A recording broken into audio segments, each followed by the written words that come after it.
You either die a hero or live long enough to see yourself become the villain. This is The Last of Us spoilers. Part 2!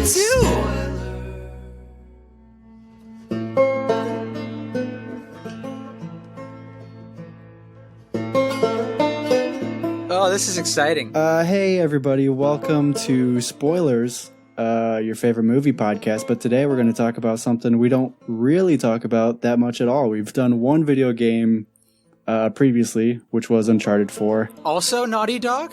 Also a Naughty Dog game, so we're going to stick with them, and then we're gonna talk about The Last of Us Part 1 and 2. We're probably just going to go through the story of The Last of Us Part 1 to get some context for Part 2.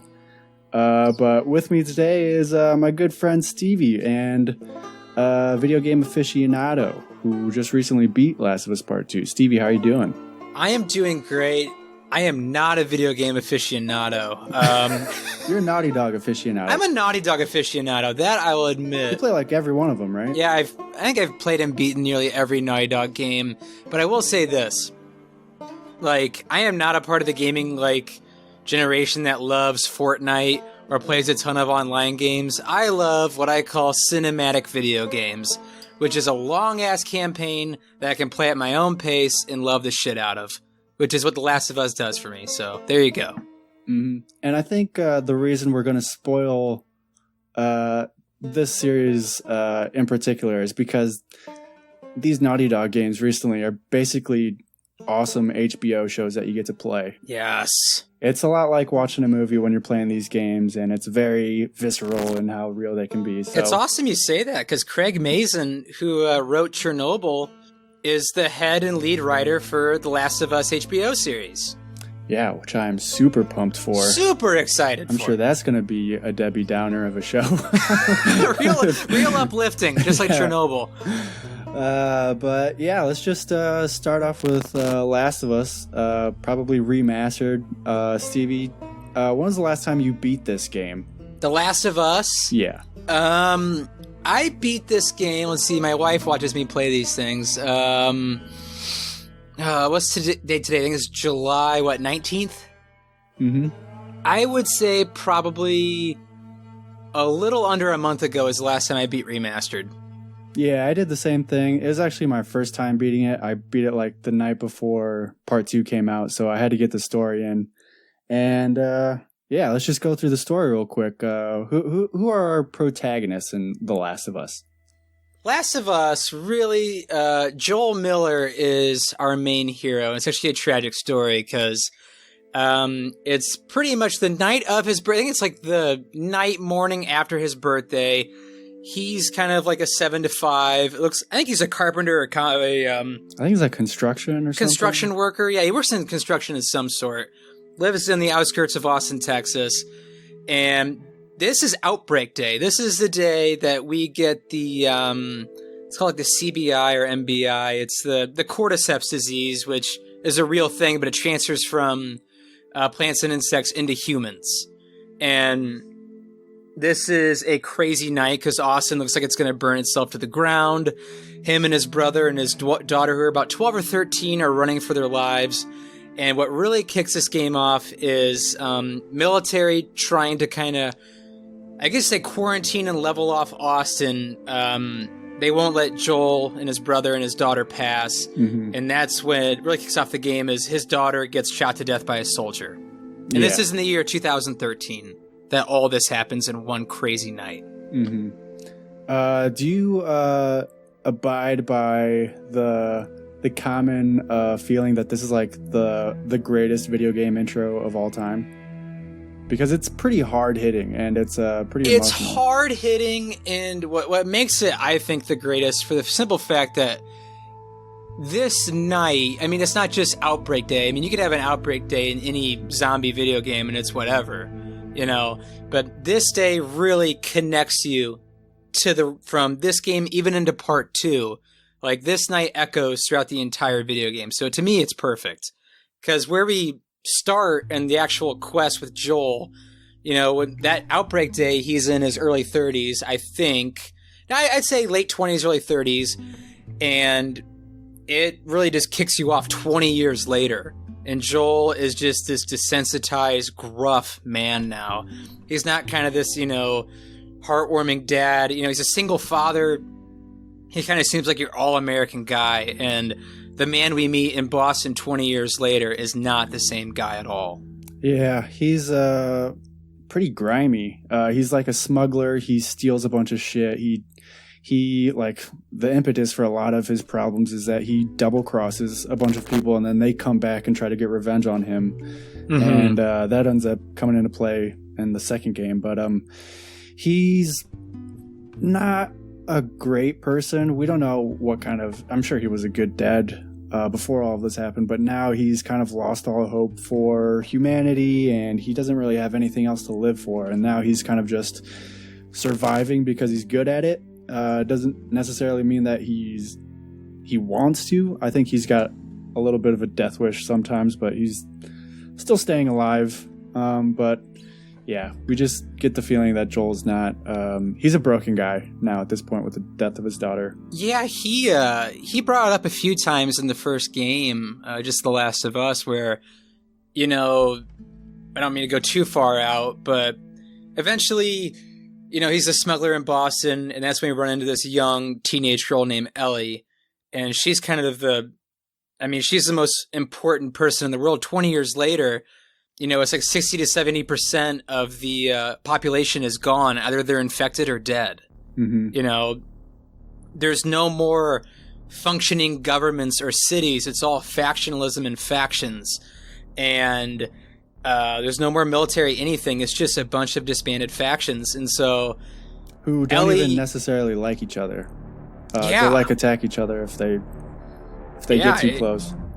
Yeah, it's crazy. And so, Ellie is the only person that's known of in the world to be immune to this disease, this thing that rots your brain, which you can go into the horrific stages of going from a runner, which is just kind of like a crackhead, to a full-blown, bloater and clicker. Mm-hmm. It just it ranges from a whole bunch of different places. But kind of like you said, Joel is a very broken man. He has no humanity left in him whatsoever. He can no longer see like the common man in any other person. Like you said, he's just trying to survive. And what really stuck out to me in the first game is when him and Ellie make it to Pittsburgh from Boston. And this is where all the hunters live, which is people who literally just murder other people and eat them and use their supplies. Yeah. Long story short, kind of the basis of the story, people in Pittsburgh revolted against Fedra, which was kind of the quarantine military, because either they weren't getting enough food or they didn't believe in Fedra's leadership, and they had a giant war and killed them all. And so Pittsburgh is just now ground zero for local Pittsburgh people who survived it, and now they're killing all people who are tourists. And so when that guy kind of comes out and tries to stop their truck saying, "Hey, I'm bleeding, I need help," and Joel speeds at him and runs him over, and Joel makes that comment to Ellie, like, "I've been on the other side of that coin," which is killing innocent people. Joel at one point was a hunter, which to me, I don't know about you, Mikey, I think is the lowest faction you can be in, don't you think? Yeah, I mean, they don't really take any prisoners. They just straight up kill. They'll kill you. They don't, there's no like, "Hey, I need help." It's just, if I don't recognize you, you're dead. Mm-hmm. It's a scary place to be in. Yeah, I think it's implied that Joel did some really fucked up shit along with his brother Tommy, and then they kind of split off because they had an argument. I don't know if we ever find out what that argument is. I have to imagine it had to be about the hunters. Yeah, it was probably something really bad and fucked up that they didn't agree on. But we'll see Tommy a little bit later. But really, we're not smuggling. We're taking Ellie. The plan is to take Ellie across country to this group called the Fireflies, because apparently they're working on a cure, and they've recently heard about this girl from Boston who doesn't get infected. She's got a bite and did not get infected.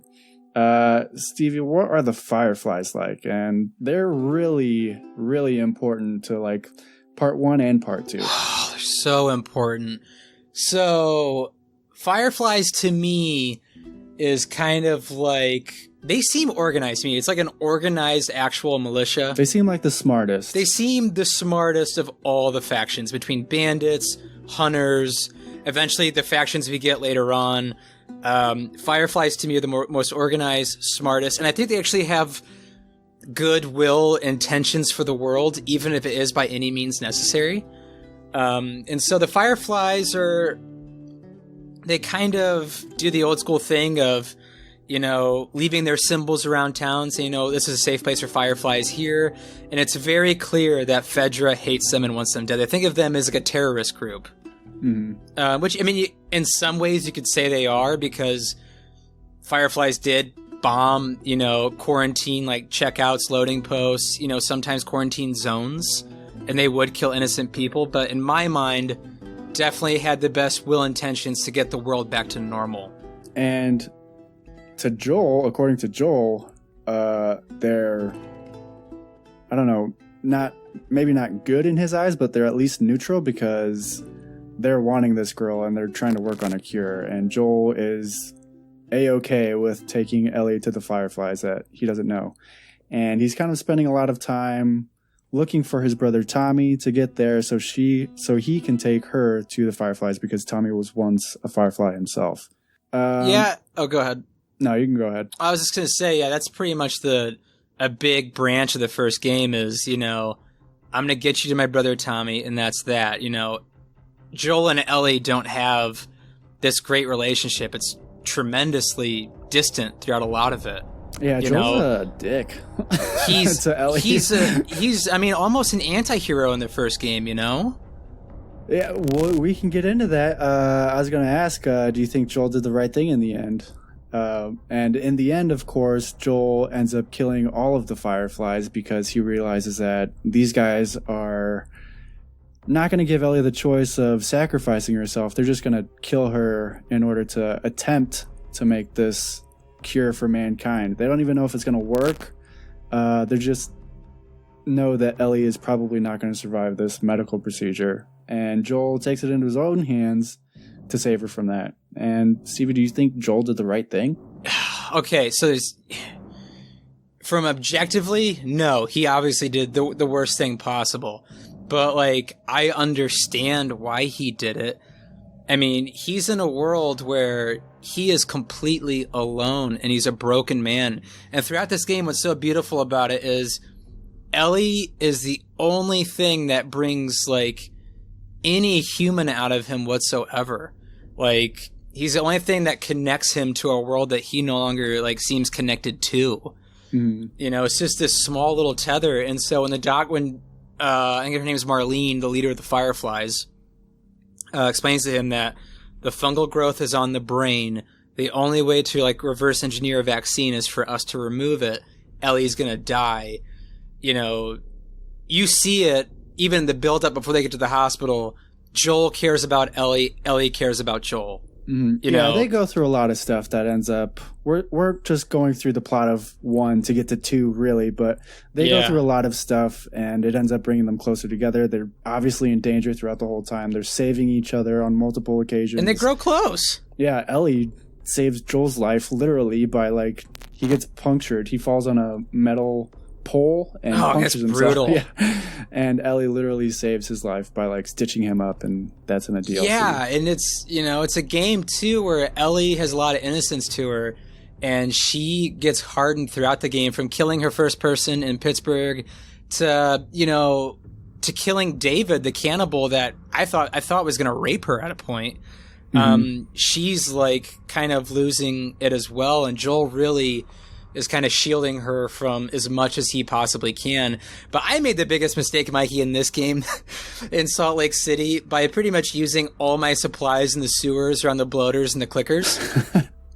So when I got to the hospital, I shit you not, when you have to kill all the soldiers to get to Ellie, thank God there was not a time limit. I spent 4 hours snapping the necks of every soldier I could find. Literally 4 hours of trying not to die and eventually getting to that room. You got to do what you got to do to save Ellie, Stevie. I think you did the right thing. I think I did the right thing too, but I mean, yeah, looking at objectively, Joel did the worst thing possible by, by forfeiting humanity shot for his own. But that's kind of the beautiful part about playing this story is you understand why he did it, you know?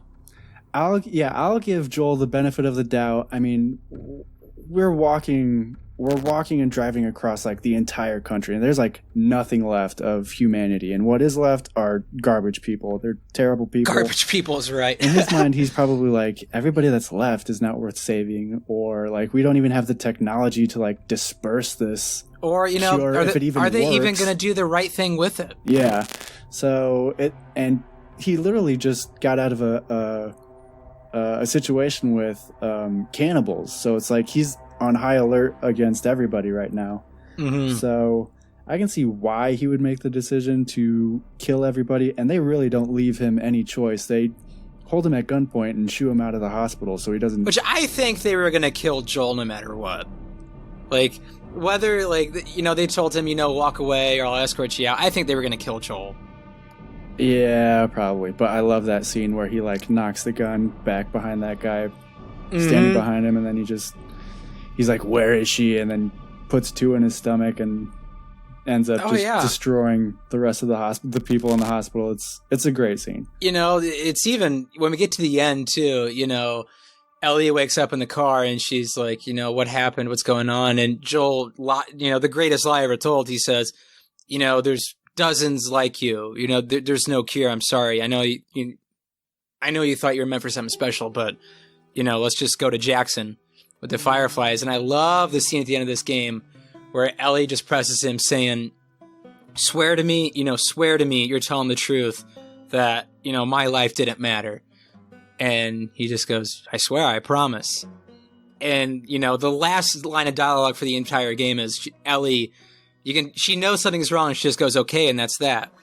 Like, she knows it's bullshit. She knows. Like, she has to know. Like, something deep inside her. Like, she's a smart girl. She knows, like, something's not right. But it's a beautiful way to end the first game. Yeah. And I think that scene works even better because Naughty Dog does such a good job of, like, the cutscenes. It like you can tell on Ellie's face that she knows that Joel is lying, and that's like so hard to pull off with like facial animations in video games and stuff. But dude, this game is like what 7 years old or 7 years old now, and it's like 2013, 7 years old. Yeah, it's still one of the best looking games on a PS4. And it's actually a PS3 game, and they remade it for PS4. But this game is like incredible. But that's the end of game one. Is there anything else you want to say about it? Maybe gameplay or anything in particular? I think as far as third person goes, I think the gameplay in the first game is flawless. I mean, you can feel how brutal it is. You know, sound is a giant, you know, part of it. Every punch thrown, every bullet shot is just as important as, like, you know, the next bullet you can find. Is just the ultimate survival game, and it's one of my favorite games I've ever played. So, I mean, I love it. It's a masterpiece, as they say. I think for that's sure. pretty much the overall consensus of Last of Us Remastered, or Part 1 at least. Yeah, I don't think Part 2 is seen that way, but let's get into that one. All right, so yeah, Part 2, which came out just a month ago, maybe.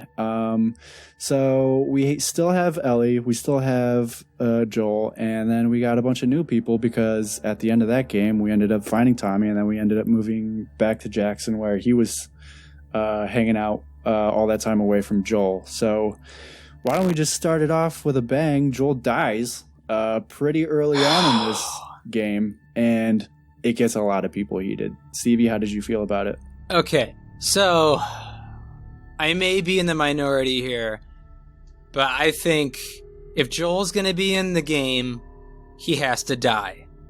That's the only way I see it. In my opinion, I think it'd be less climactic if he just like died in his sleep, or, you know, he got a disease where he withered away in front of, you know, Ellie. That's not the way this world works. We live in a very, like, in the Last of Us world, it's very bleak. It's a very dark, hardened, almost psychotic world we live in. And so, like, yeah, I was stunned they killed him, but looking back on it after I finished the game, Joel's character arc ended in the first game. You know, his arc ended. Yeah, he's hardly in Part 2. I mean, I think the gameplay you're of as him is you're riding a horse, and that's it.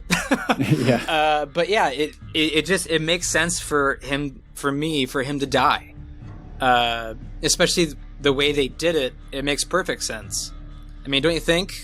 Personally, I don't have any problem with anybody dying in this world because it is, like you said, so bleak, and you have to expect that the risk that this franchise takes is like, yeah, the people that you like and care about probably going to die. Because we had that with, I think his name was Sam in the first game. Yeah, those Sam and Henry. Brother. Yeah, and we don't get to see them for a lot of time in that game, but you end up forming like a video game relationship with them, and you see cutscenes with them, and you end up liking these characters, but they end up dying too, and it's a really horrible way that they both die. I mean, and like you said, it's super brave because Joel is, I mean, he's not a great guy by all means, but he redeemed himself. Like, he's one of the most popular video game characters of the past 10 years. Yeah. Joel is. People love Joel, and so... He's literally like an icon for the PlayStation now at this point. He's like a main character. He's almost like Nathan Drake. I mean, he's so popular, and so... Story-wise, it makes perfect sense because his story ended in the first one. He got his humanity back through Ellie. That's his story. Like, it ended. There's nowhere else for it to go, in my opinion. You know, I don't want to make a generalization about, you know, Japanese pop culture, video games, or even anime, but that's kind of a knock on that is they always rehash the same stories over and over again because their culture loves that. And I think it was really cool and brave of Naughty Dog to say, you know, that guy you love, who you spent so many 15, 20 hours with in the first game, he's going to die in the first hour. I thought that was awesome. Mm-hmm. And, well, how does he die, Stevie? Who do we meet and how does he die? Okay, so before that, I mean, so he's doing patrol with Tommy. You know, they're out in Jackson, you know, trying to kill infected, sometimes bandits or hunters. And so, to kind of get to him, we play as this new character named Abby. And she is built like a brick shithouse, my friend. I mean, she would kick both of our asses at the same time. It wouldn't even be close. Like, I mean, she is just pure muscle badass. And so we meet Abby, and she has these people she's talking to, and you have really no idea what's going on. You're like, why am I playing as this person? And... yeah, they don't really give you any context for when you start off. All as besides, Abby. You know, they're looking for somebody. You know, as we get through Abby and this blizzard's coming, and she's also getting chased down by runners, which is an amazing scene. Mm-hmm. When you get to run through the mountains and you're like dodging all those runners, it's so cool. But eventually they make it to this this kind of lookout mansion lodge, and Tommy and Joel and Abby arrive. And there's about 12 people there. This is literally after Joel just saved Abby, not knowing who she is. Just saved Abby. Yeah, not knowing who she is. Just saved her, you know, working, you know, down in the trenches with her. Camaraderie's great. And that's when Joel and Tommy make the fatal flaw of introducing themselves. And everybody just stops. And Joel gives that famous line of, why does it look like you guys all know who I am? And that's when Abby takes out the shotgun and blows his leg off. Yeah. This whole scene, I gotta say, I mean, it is really hard to watch, and the graphics are so good that it just makes it even worse.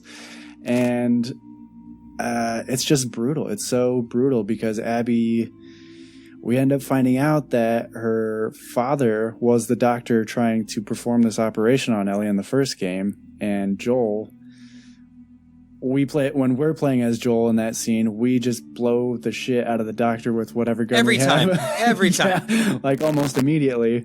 So in this game, the premise is Abby is getting her revenge on Joel for what he did. Which we have no clue that's the case. Mm-hmm. Like, we have no clue. And so, like... How does she do it, though? All we're programmed to do is hate Abby. And she wants to torture Joel... like really badly. She wants to torture him so much to the point that she has her doctor friend make sure that Joel doesn't bleed out from getting shot from his leg blown off, so she can torture him that much longer. But Ellie arrives at the mansion. She gets one giant cut in on one of the guys. She gets held down, and while she's being held down, she has to watch her her best friend and father figure in her life being murdered by getting a golf club cracked through his skull. Yeah, it is just so brutal. It's not like a ride-off in the sunset death whatsoever. It's not like Joel did it to save Ellie or anything. No, he just got straight murdered in front of Ellie. Mm-hmm. And that's what really propels us throughout this entire game. Yeah, they end up leaving Ellie. They knock her out, so she can't follow them or whatever, but they leave her these people alive. just wanted Joel. They didn't want Tommy. They didn't want Ellie. They're like, leave these two. We just want to murder that man. They have principle, Mikey. Yeah, I think at this point we can assume that they either didn't ask or Ellie didn't make it clear that she was the girl from the first game to them. Yeah. I don't know if they knew that or... Oh, no, not a chance. It doesn't matter because nobody can perform this operation anyways. Mm-hmm. So they left her. In their mind, they probably should have killed her because now she is left alive only to carry out her own revenge story throughout the first half of this game. Yeah, 95% of this game takes place in Seattle, and my God, is it so much fun. So why are we going to Seattle as Ellie? So Tommy recognized one of the patches under the jackets that people are wearing, and it said the WLF. I think it was the Washington Liberation Front. Mm-hmm. Yeah. The Wolves, as we get to know them as later on in the game. And they're based up in Seattle. And Ellie has one thing on her mind and one thing only. And that's to find Abby and her friends and murder them in the most horrific way possible. One by one. One by one, murder them in the most horrific ways possible. So, her and her new girlfriend, Dina. Very welcome surprise, I thought. Yeah, she's awesome. Dina's great. We should really go through a couple of these actors. Of course, Joel is played by Troy Baker, who's he's like the Brad Pitt of video game actors now at this point. Who else does he do? John Marston? I don't think so, but he's in literally everything else. He's in BioShock Infinite. He's the main guy in that one. But he's okay. He's super popular. He's within the video game world. Ashley Johnson plays Ellie. She's beloved in that role. And then the new person, Laura Bailey, plays Abby in Last of Us Part 2. So they're all really the cream of the crop for voice actors in video games right now. They're all pretty popular. Yeah, so they're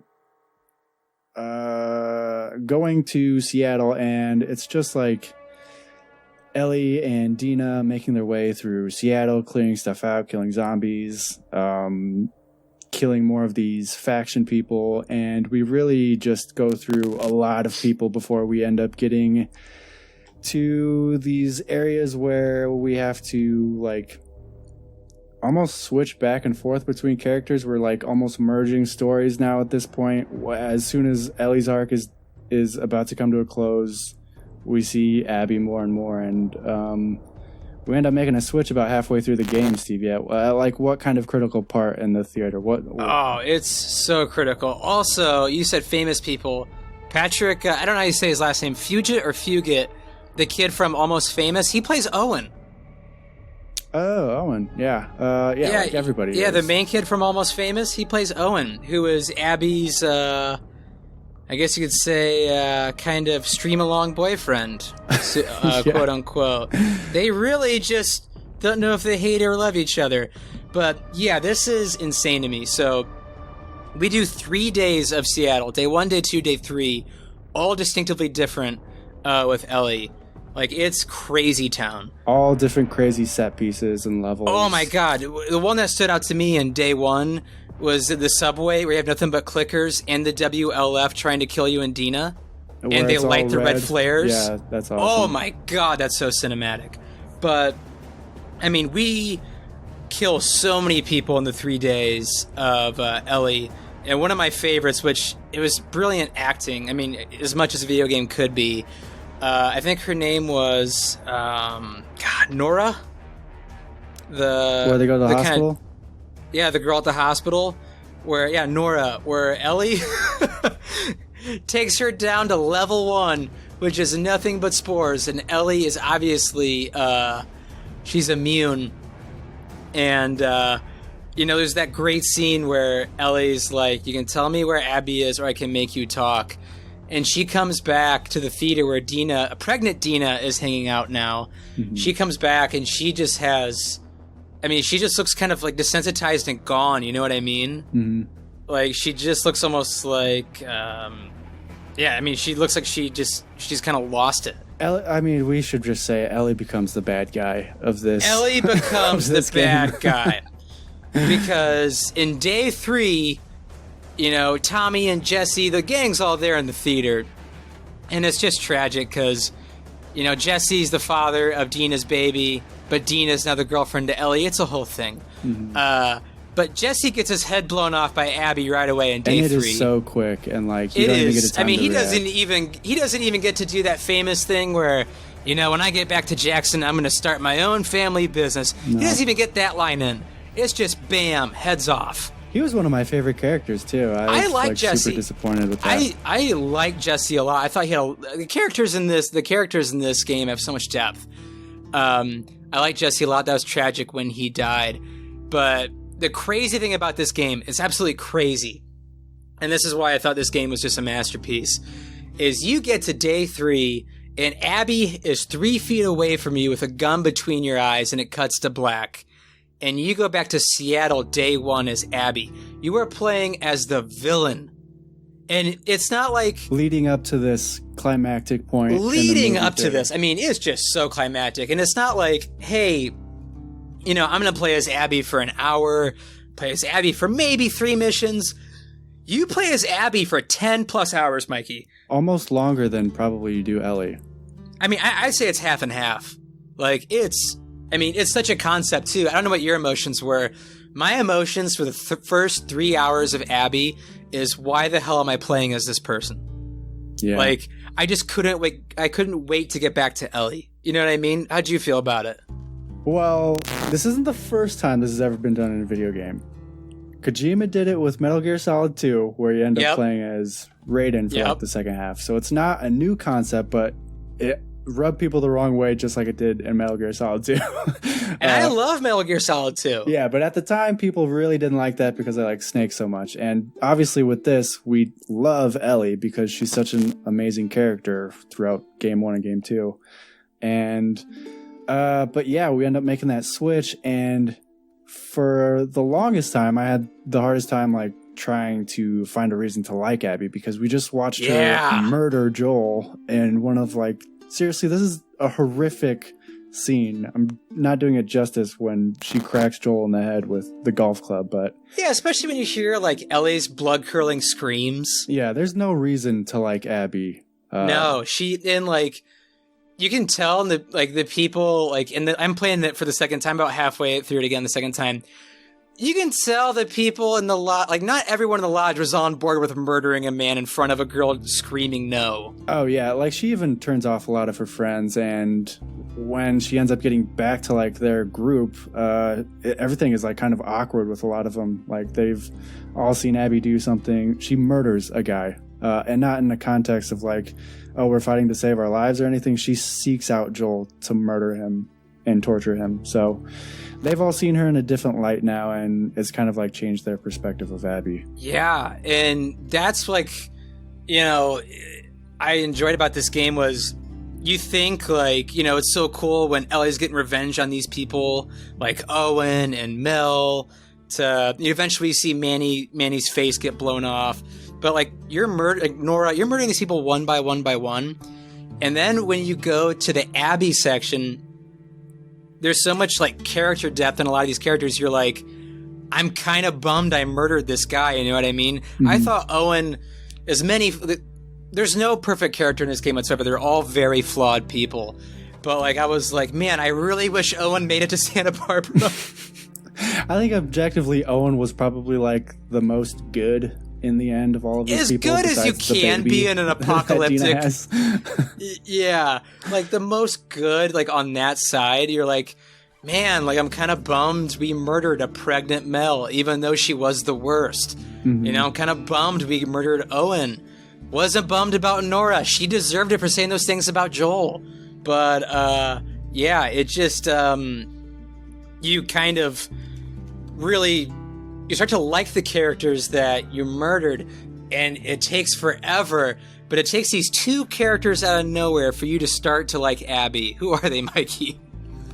Yara and Lev, who end up saving each other and fighting for each other and with each other to get out of a really bad situation on like this island with a bunch of religious zealots on it that are the Seraphites, or the Scars. They're kind of off doing their own thing, but they will venture into like Seattle and kind of fuck shit up with everybody else, every normal person. They're really kind of out there, Stevie. What's their deal? Why are they like, they like don't even try to use technology? Not that there's a lot in this world anymore, but yeah, they don't try. And my God, the introduction but with Ellie and Abby is incredible. With Ellie, when you kind of make your way into their camp and you start hearing the whistling, man, that is eerie. Yeah, like it is when you really awesome. don't know what's going on, and you really start, because like the Seraphites, if you like are somebody who has listen mode on, like I did the first time around, I don't have listen mode on the second time. You kind of they're hard to pick up on screen, Mikey. You can't always see them. I think they're the hardest thing to fight in this game for sure. That or Stalkers. Stalkers drove me nuts. Yeah. Could not stand it. The Seraphites are just so smart, and they're like really good hunters and lethal with the bow and arrow. Yeah, they'll always get you before you get them, so you got to sneak up on them and stuff like that. But yeah, like you said, Stevie, their whole like aesthetic of whistling to signal each other is super creepy, man. And it's dark half the time you're playing. They always have torches. But yeah, they want to go back to like the old world, and they kind of have this old lady prophet. You know, let's go back to biblical times, 2013. Who BC, before cordyceps. Before cordyceps. I love that. But yeah, she's supposed to be being cured of miracles, and what's kind of beautiful about Yara and Lev is, you know, it makes sense in this world. We live in a very progressive time. Is, you know, Lev, you know, was Lily. You know, Lily was supposed to be married off to one of the soldiers because that's like the tradition of this psychotic cult. And she's like 15 years old or something. Yeah, it's primitive almost. It's really eerie. Even like how they kill people is terrifying when they hang them and disembowel them. Mm-hmm. Like we see that with Ellie's story, and she goes to the TV station, which is one of my favorite things to do. Is we play that level because you can go all sorts of Rambo with it. Mm-hmm. But yeah, they do some really creepy practices. But you know, Lily wants to become Lev, and the price of that to her and Yara is death. And the only way for the mom to even survive, the mom's not with them, is to renounce them and saying, if I see them, I will kill them. You know, it's a really hardcore stance, like, group. Mm-hmm. So Yara and Lev are banished. Yara's not going to leave Lev on his own. And Lev is banished because he ended up shaving his head to more identify as a man. He wanted to be a soldier. Yeah, and they didn't like that too much in the Seraphites, so they banished them, or they're looking for them to kill them, but they're really not a part of the Seraphites anymore at this point. And then they end up running into Abby, and they end up saving each other and rescuing each other. Such a cinematic scene, so cinematic. Yeah, how does it go? Yeah, long story short, you get kidnapped by the Seraphites, and like they have Lev, I mean, do they have Lev and do they just have Yara as captive? Her and Abby captive right now? Yeah, they have Abby tied up. They're dragging her. They to have go hang Abby her. tied up, and they're gonna hang her. And then they hold down Yara and shatter her arm with a hammer. Yeah, it's gruesome, and that's gruesome. when my dude Lev comes and saves the day. You know, kills everyone's trying to harm Yara. And because Abby saved Yara, she's like cut her down. And that's when we kind of have these great sequences of running out of the woods with infected and the Seraphites. Yeah, it's only lit by like a shitty torch that someone is carrying, so you can't see anything coming at you, and there's zombies everywhere. Fucking shamblers, man. I hate shamblers. I hate bloaters and shamblers so much. They are terrifying, and they make some really horrible noises that are just super creepy, and it's just super anxiety-inducing. Honestly, this whole game is like terrifying. But yeah, this is like the turnaround for Abby for me, is seeing her protecting these two, just not, I wouldn't say unprovoked, because they've been saving each other for a while, or throughout this interaction, but yeah, now we get to see like a good side of Abby, and we can kind of relate to her. Yeah, it kind of balances things out. I mean, she sleeps with a taken man who has a pregnant girlfriend named Owen and Mel. But that night, even though it is cheesy, it's not out of nowhere. Abby's been having these dreams of running to the ER, seeing her dad just freshly shot to death by Joel. Like, she has this reoccurring dream over and over and over. And after she sleeps with Owen, when she opens that emergency room door, she sees Yara and Lev dead. Like, she sees them, like, actually dying. And that's when it really springboards, like, I need to go back and save these children. Like, I thought it humanized Abby in a great way.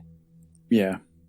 So Abby ends up going back to Yara and Lev, and the whole goal for a while is to get medical supplies to amputate Yara's arm, because, like you said, it was shattered by the Seraphites. Shattered! And so she's really getting sick now. Her bones are shattered and going all over the place in her arm. Gangrene.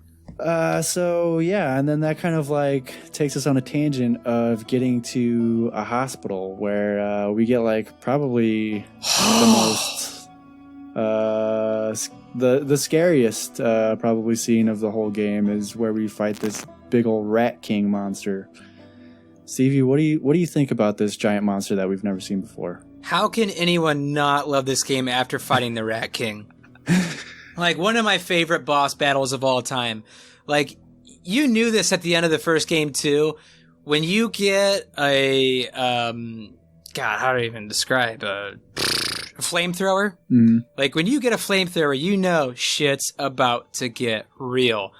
And so Abby has to go in to get antibiotics in the basement, which great friend Nora tells her it was never cleared out. That's where, like, patients 0 through 60 were when the outbreak first hit Seattle. And then she's like, peace, and closes the door. Yeah, she's like, Abby. I'm not going to go help you. Deuces. And so we get down in that basement, man, and everything is covered in cordyceps pretty much. And you get these like horrific letters as well, which that's another brilliant thing this game does, is there's so many stories within the letters. Like, if you read them, some of these stories could be movies on their own.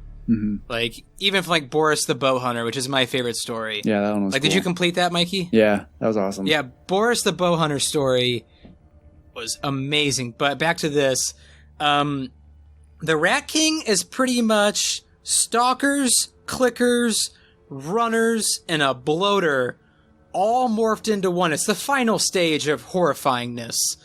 This thing is like 8 feet tall and 6 feet wide. Yeah, I think we have to go in with the idea that, like, apparently this is like ground zero where it first began. And this is the hospital where it first outbreak day started. This is like 26 years of mutation. Yeah, so they're all like down in the basement just like melting into each other or something. And in the end, we get this giant, humongous, gross monster that chases you. And this is where we also learn through the letters that there's still some humanity left in these people's brains.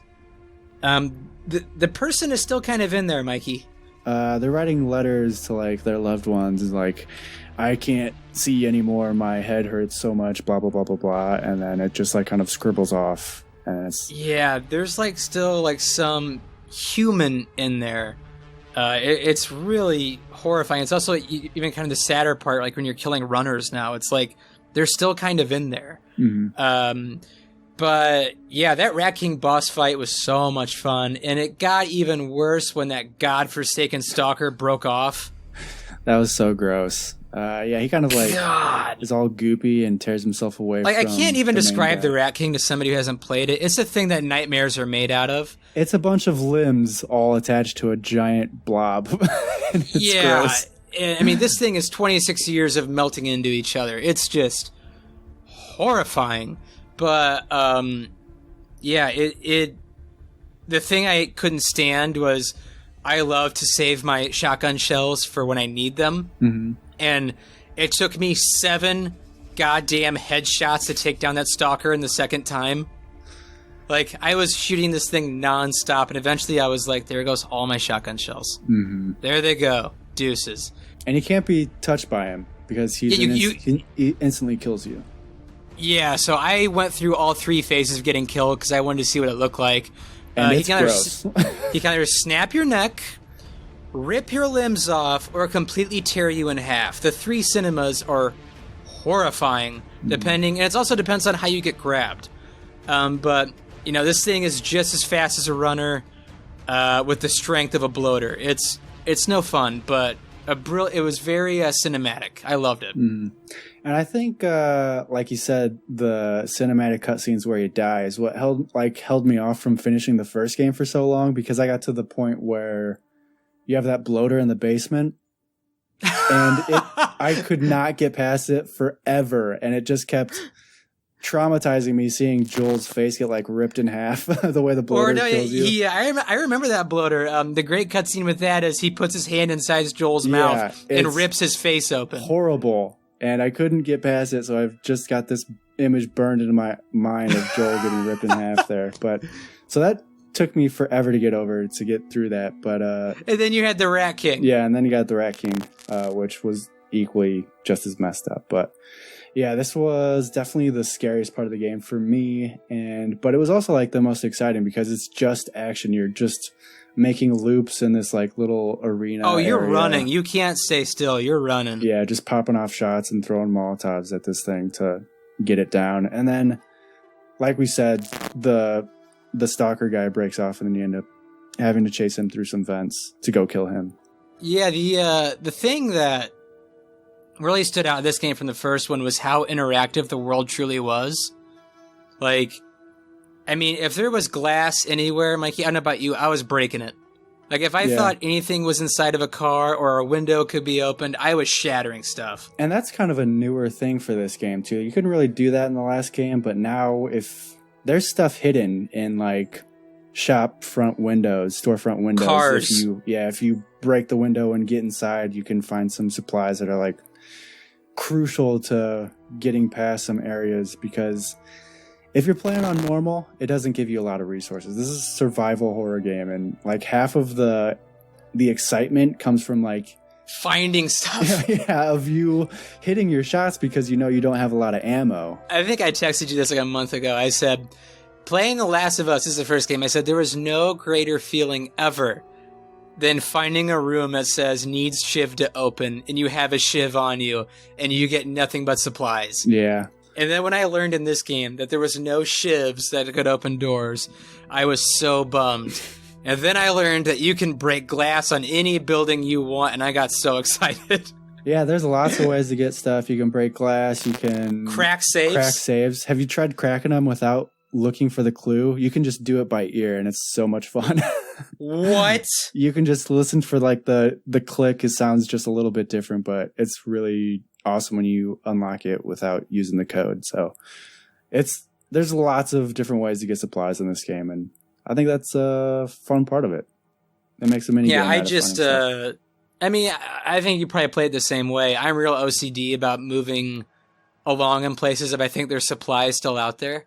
Oh, so yeah, I did the whole combed the map through a corn maze thing of just following the wall and going around the whole room to find everything in it, because this game will be very hard if you have no bullets and no Molotovs. If you're not a collector of things, you're not finishing this game. Yeah. Like, especially now that you need to find, like, I mean, you could find manuals in the first one, but like, you need these manuals And you need the vitamins or the pills, whatever that gives you better abilities and stuff. Like all of that stuff makes the game so much easier once you start upgrading stuff. And then of course like upgrading your guns and stuff, which is so cool now, where you get to work on the workbench and you get like all these cool animations of Ellie and Abby tinkering with their guns, which is pretty cool. Those animations were great, and by God, I mean, I don't know about you, but I'm obsessed with bows in The Last of Us. Like, I have to shoot a bow and arrow. Like, the bows are so much fun in this game. The bows, the fact that, like, I'll have to send you a screenshot of, I did a lot of PS4, like, photo modes, but the animations from people getting hit with exploding arrows or just the crossbow are amazing.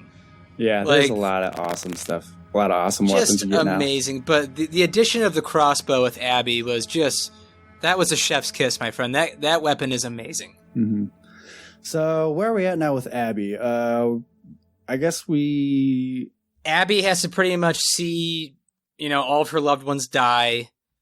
All of her friends pretty much get murked by Ellie throughout the days. While also, traveling along with Lev and Yara. So now Abby is back on her revenge quest to stop Ellie from killing any more of her friends. I mean, all of her friends are dead now at this point, and Abby is now like defending herself, and she's trying to get the jump on Ellie at the movie theater. She tracked her down. Yeah, the other thing is Abby is on an island. The WLF want to kill her. The Seraphites want to kill her, and Ellie wants to kill her. Abby kind of abandoned everything to take down Joel, and she lost everything in the process. Yeah, I mean, it's a tale of revenge, but yeah, she really lost everything. And so, God, I texted you, I shit you not, 20 minutes before this happened. I remember saying to you, like, do you remember this? Yeah. Like, I texted you, I said, Yara better not die. No more than 20 minutes later, because I just feel it in my bones, Yara dies. And the thing is, all of these people end up dying, like, so unceremoniously. Like, it all happens so quickly, like it would in this world. You don't have any times to react to your friends dying in this world, because you got to keep running. Yeah, there's no, like, poetic last words or... there's a great sacrifice with Yara who, killed Isaac, thank God. Isaac, cool character that we don't see enough of, played by, that guy from the James Bond movies. And no way, that was Westworld. him? Yeah. His name, Jeffrey Wright? Yeah, they barely used him. I was so disappointed. Okay, now that you say that totally makes sense. I could hear his voice and everything. Yeah. Yeah, why wouldn't they use him more? I mean, Isaac was kind of a horrifying character, and you think about it. Yeah, it's pretty much just Abby and Lev staring down Abby and Tommy with guns. No more Jesse's got his head blown off. But, God, I was so bummed in that boss fight in the theater. I did not want to fight Ellie. No. And plus, she's so quick. And the thing is, if you get touched by Ellie because you upgraded her so much, in my mind, throughout this game, she kills you in one shot. Mm-hmm. Yeah, you gotta you're like creeping around in the back of a stage play theater, and you gotta kind of like get the jump on Ellie and knock her down, and then you'll get this cutscene of just beating the shit out of Ellie, and then eventually Dina. And it's pretty gruesome. I mean, I think you end up like popping Ellie's shoulder out, and Dina gets an arrow, and then, oh my gosh, we get the moment of Abby with the knife at Dina's throat, and Ellie saying, "Stop, she's pregnant," and then Abby with the line of "good" or something. She's like relishing in the fact that Dina is pregnant because her friend Mel, supposed friend Mel, was also a pregnant woman. Was also a pregnant woman who Ellie murdered. So there's... Ellie didn't know she was pregnant. She didn't know. No, but there is like a lot of parallels to like all of these, both of these story arcs. Like both have pregnant characters on each side who are in grave danger for a lot of it. both lost father figures, both have this revenge quest for each other. Just both are the most dangerous women on the planet with a knife or a gun. Or a bow. Or a bow. Just so dangerous. Yeah, so I think the whole point of the game up until this point is to show that every action has an equal and opposite reaction, pretty much. And the fact that Ellie is out for her revenge. Her revenge is to kill Abby for her revenge against Joel. And they're just kind of antagonizing each other throughout this whole thing. And Abby ends up getting the jump on Ellie in the movie theater and really has her dead to rights. But Lev steps in and... Thank God. Lev, the voice of reason for so much of this game on Abby's part, really kind of saves the day for everybody here. What does Lev say, Stevie?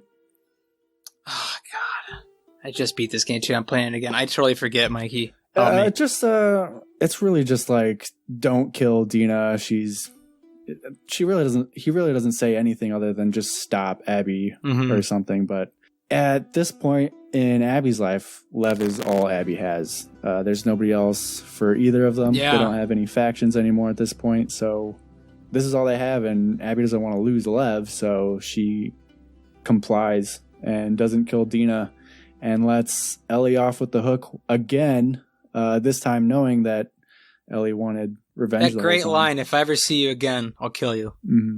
Like, it's that great line that she throws out there. She also says, she says to Tommy and Ellie when she has them dead to rights, we could have killed you and we let you live. You wasted it. Like, I think that was such a great line to throw in there. Like, it made perfect sense. You wasted it, which it's kind of true. Ellie knew the story pretty much. Like, she knew the story of what had happened. It just, it sucks. Yeah, and Tommy is also pretty hurt in this process too. He ends up getting, I think, shot through the face or the eye, but he's not dead somehow. Face shot. Yeah, he's not dead. He's got like a bullet in his leg or something too, I think, or an arrow. So he's pretty banged up after this whole situation. And some time passes, and then we end up getting to the farm with Dina and Ellie. They've kind of moved on at this point from everything that's happened.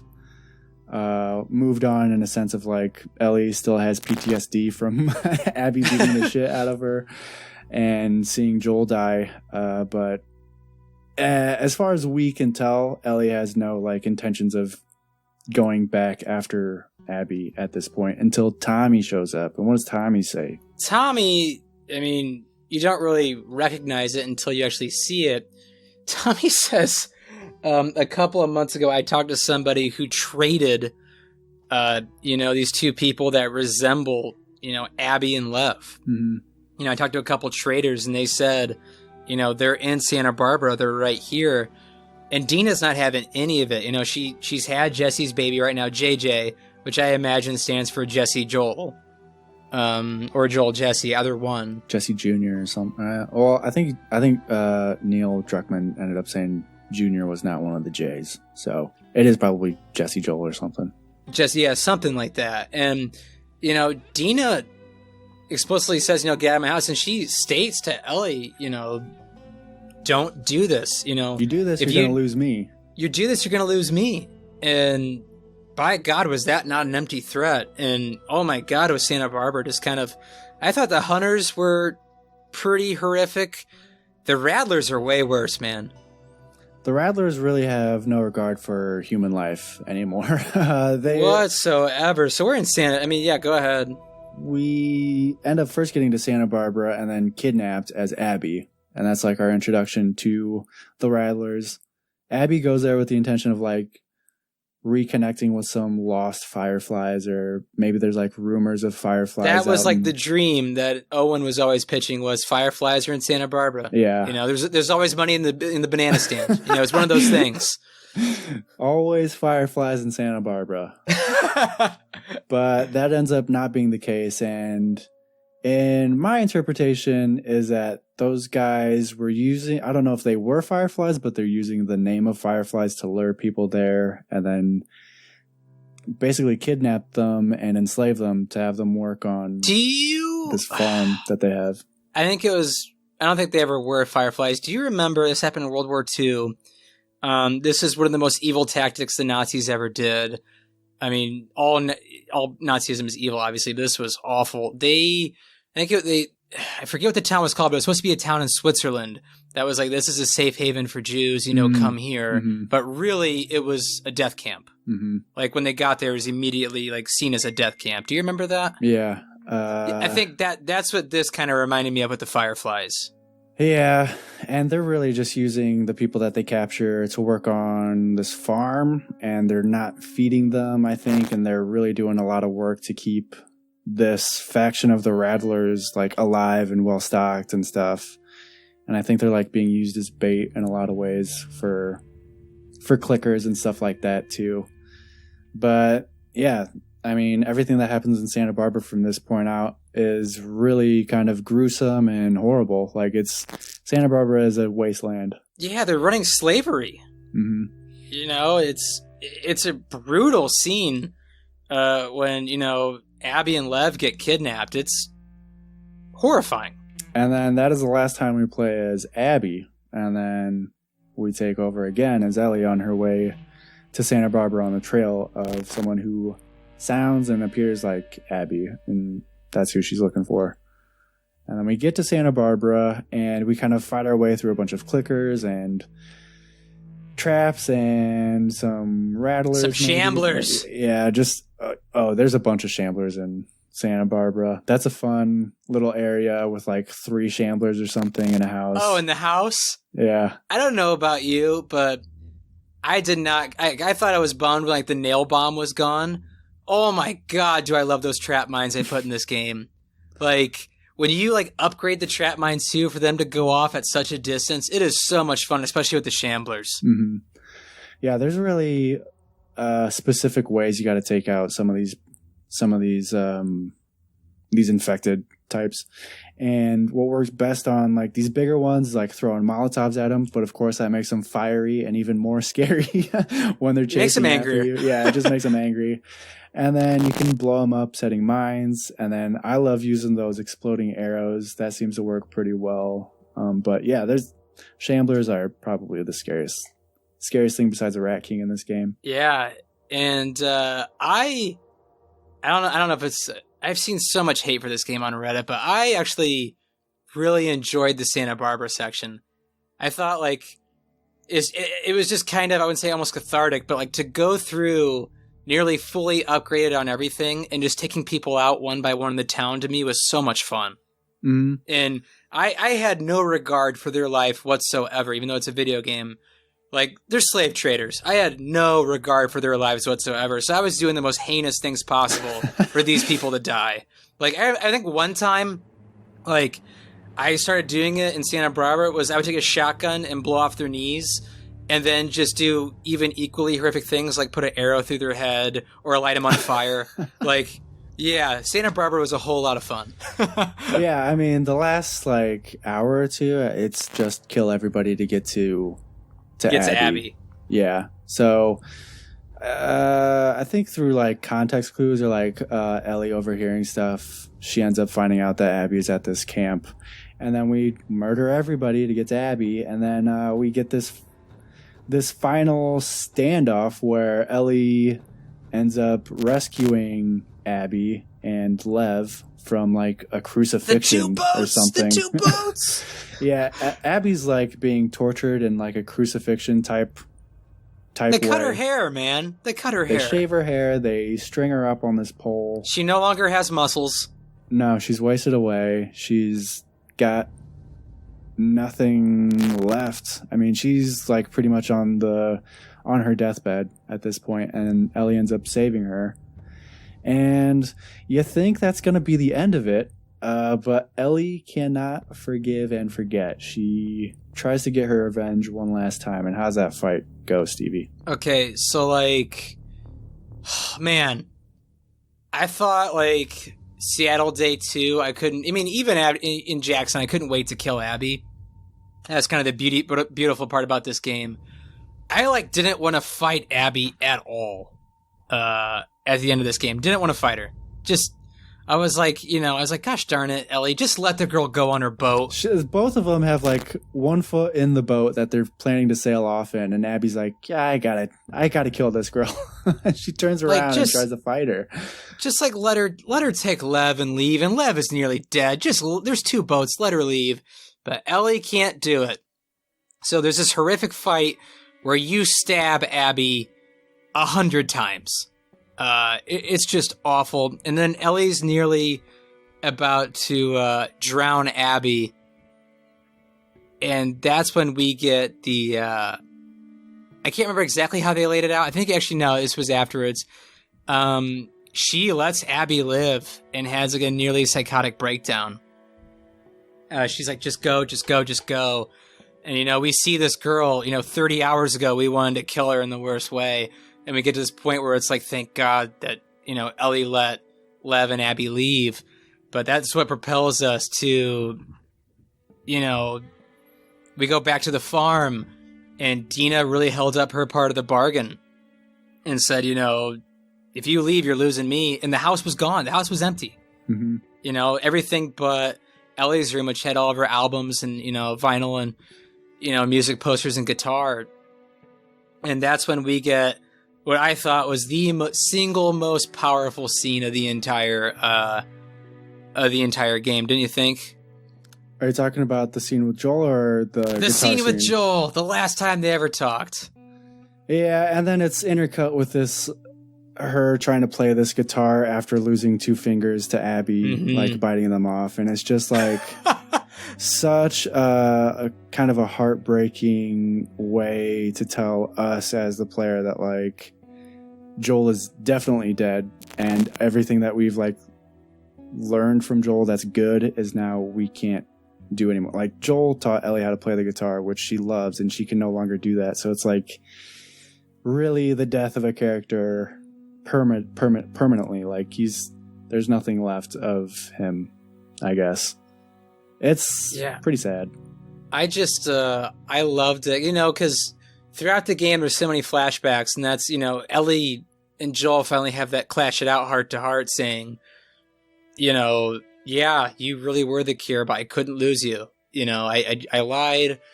Here's where we're at. I'm sorry. And him and Ellie hit a rough patch for years. Yeah, they weren't talking to each other for a long time, and in that flashback is Ellie trying to make amends on her part with Joel.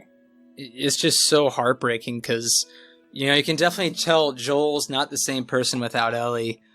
And I just love that scene where he said, if God gave me the chance to go back, in time back to that moment, I'd do it all again the same way. He's pretty much saying, I love you.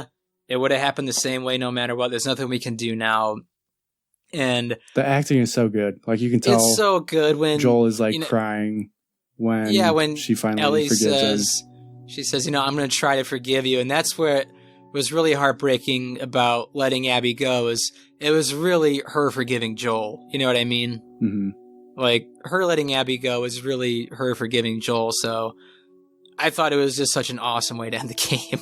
Yeah. And then the very, very end is Ellie leaving everything and her guitar. Joel's guitar, leaving it behind.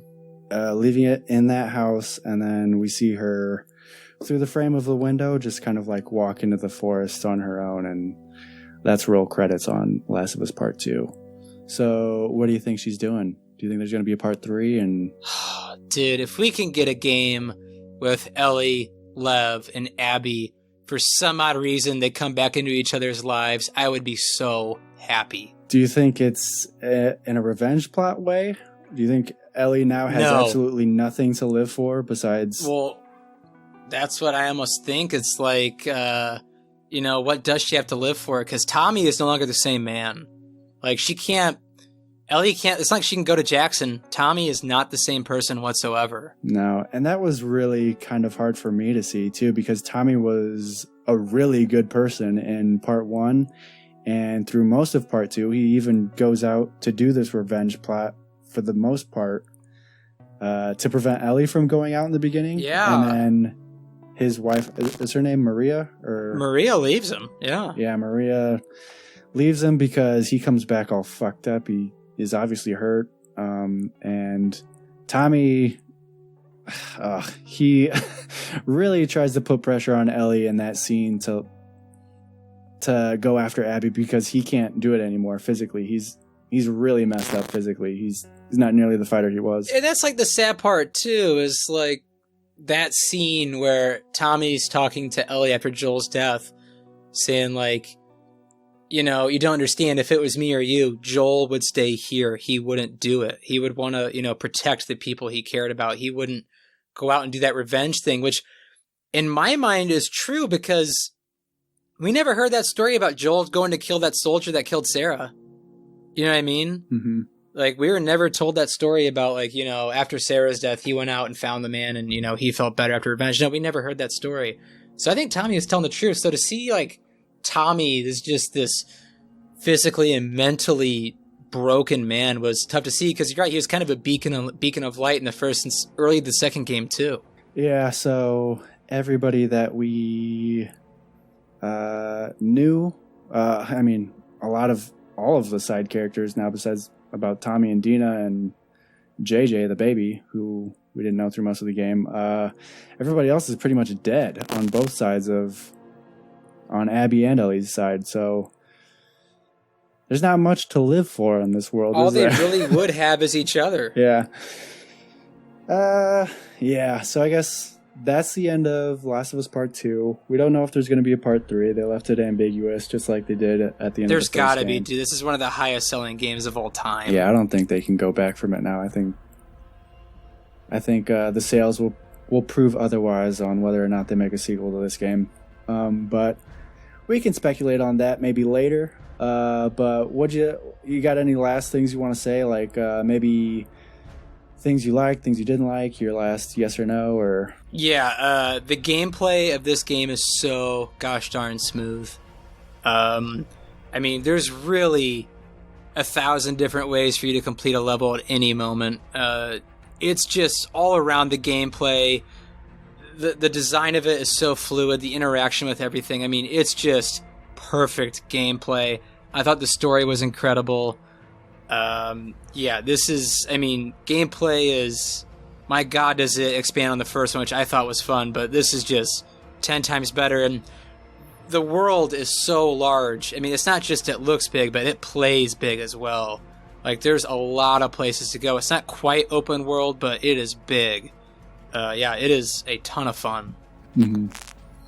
Yeah, it reminded me a lot of like Metal Gear Solid 5, where you can do a level or an area pretty much any way you wanted, and the way you move throughout the level is pretty similar to, you can not like prone and sneak and prone is awesome, assassinate people and all that kind of stuff. So yeah, there's a lot of awesome ways to play this game. What do you think about the story? What would you rate the story? 10 out of 10. Yeah, I would say gameplay 10 out of 10. Story, ugh, it left me. Maybe it's just because of like the crazy times we're living in, but it was just such a dreadful story that it like almost turned me off at some points with how dark and gruesome it got. It does get dark and gruesome, doesn't it? Yeah, but that is this world, and I think that's kind of what you have to sign up for when you're playing these games. So I think that it's just really hard to like Abby in the beginning, but you kind of end up doing so later on. I don't know if it's... That's why I gave it a 10 out of 10. Mm-hmm. Just for the simple fact that like it makes you hate her so much, but at the very end you're rooting for her in that knife fight. That's like what I thought was so cool about it. So that's why I give it a 10 out of 10. Yeah, that's true. So, yeah, I mean, It's just a crazy, crazy game, and it ended up getting leaked in the beginning. I don't know if you saw those leaks, so that I refuse to look at them. That really ruined it for a lot of people, and I think a lot of those people just were making judgments before they even played it. I think a lot of people that gave it low ratings didn't play it. I really think so. Yeah, I mean that's got to be obvious by what happened on Metacritic. It got review bombed. And there's no way that these people could finish the game and get the whole story before. It's a 30-hour game. Yeah, it's a long game. You can't finish it by the time those reviews are sent up on Metacritic. So it just got all of the hate from the get-go. And somehow it's like still breaking all of these records and getting all this praise from all of these different video game magazines and websites about the incredible story, the gameplay, all of this stuff, and it's just kind of like beating it all down, all of the hate, and it's still crushing sales and everything like that. So it's kind of amazing how well it's doing despite those really important leaks. Those were, I can't even understate how important those leaks were, but it shows Joel dying, and that was probably, 2-3 months before the game even came out? It really kind of... It was like a month. Yeah. It really... I was really kind of worried about what was going to happen. And I worried for a good reason, because obviously the internet is a cesspool, and they kind of blew up on everybody at Naughty Dog, but it was all for naught because the game is great. Yeah. Do you want me to give it a yes or no? Can you already tell? I think you're going to say yes. Yeah, this is the hardest of yeses. This is my favorite game of the PS4 generation. I can't, it's hard for me to describe how amazing this gameplay truly is. And just, how much I hated playing as Abby in the beginning, to growing to love her and the Lev and Yara story, to where we ended up, to where I was rooting for the villain not to die by the main character who you wanted to kill her in the beginning. So, very cool. I think this is, better than the first one, but that's just telling you how amazing I think this game is. So, hardest of yeses. Yeah, I'll agree. I think this is probably the best looking PS4 game that's going to be on this console. This thing looks fucking insane. The cutscenes are crazy. The direction the blood goes when you shoot people is incredible. Oh, and every time you kill somebody in this game, it's like they're screaming out for a name, or they're like screaming in agony, and everything is like so visceral and kind of horrifying. They really kind of set the mood for how dark this world is. Mm-hmm. But yeah, like we said, the gameplay, I love stealth games. This game lets you go through any way you want. If you want to be loud and just blow people up and shotgun your way through levels, you can do that. We didn't even talk about all of the accessibility features, which lets even blind and deaf people play this game, which is fucking insane. I don't know. Did you try playing with the bad vision mode on, the blind mode? No. It's crazy. Everything is gray besides you. I think you're shaded blue, and then all of the enemies are just bright red, and you can go through the levels just seeing nothing but enemies and taking them out that way, and resources that you need are highlighted. I did see the resource mode, that they're pretty much this giant blink going off saying, I'm here. Mm-hmm. Yeah, it's really crazy what they did to make this game playable by so many They also people. made it to where you can play it on Survivor. You can take the HUD out, where there's no aim. Mm-hmm. You can make this game as hard or as easy as you want. You can walk through this game how easy it is. You can make it through all of these features, or you can make it the hardest game possible. It's really kind of crazy. Yeah, I hope Neil Druckmann listens to this. I don't think he needs anybody to tell him, how amazing this game is. But yeah, you guys made what I think is the greatest game of the past decade. So hats off to you. Yeah, so that was Last of Us Part 2. We don't do too many video games here at Spoilers Podcast, but if this is something that you liked, maybe we can do that with more of these cinematic type games. I don't know, maybe... We're not doing Fortnite. No. We will do more storyline-based games, and these Naughty Dog games really lend themselves to that, because they are just pretty much HBO shows that you get to play. So Yeah. it's a lot of fun talking about video games like this, and especially for this podcast. So I hope you guys liked it. And if you want to hear more, you can just tell us or email us or tweet at us. Hit us up on the gram. Yeah.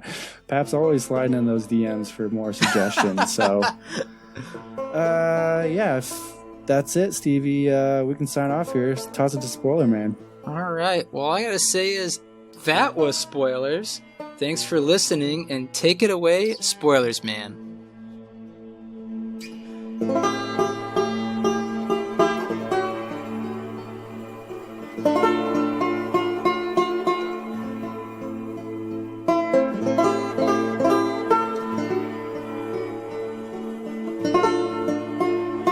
Spoiler Man here. Our email is podcastspoilers@gmail.com. Twitter is @spoilers_pod. Our Instagram is Podcast Spoilers. It's lit. Josh Hensley from the Rutabaga wrote our theme song. Please support this podcast by leaving us an iTunes review. To do this, 1. Search for movie spoilers. 2. Click on our orange Spoilers Bowl logo and scroll all the way to the bottom. 3. Leave us some stars and some words. Now you can check us out on Spotify, YouTube, Stitcher, Apple, and Google Podcasts. If you enjoyed what you heard today, subscribe on SoundCloud or iTunes.